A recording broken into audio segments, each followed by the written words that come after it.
the next batch, there will be proponents or politicians involved in downloading and who availed of the kickback.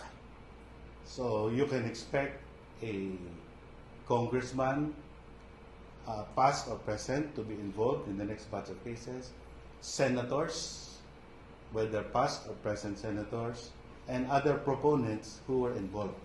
So the process is very systematic and we're very circumspect because we do not want to charge a person unduly, even at the stage of preliminary investigation, when we do not have sufficient evidence, because it violates their constitutional right to presumption of innocence.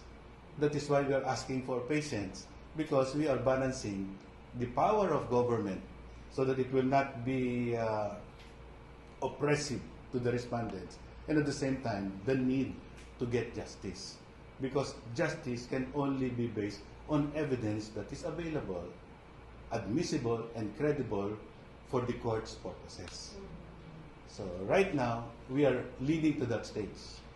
Because not only do we have evidence coming from those involved in the DPWH, but also the major whistleblowers who know the kickback scheme and who have now given statements to implicate the proponents, not only the DPWH officials, not only the contractors, but even the proponents who are possibly past and or present politicians.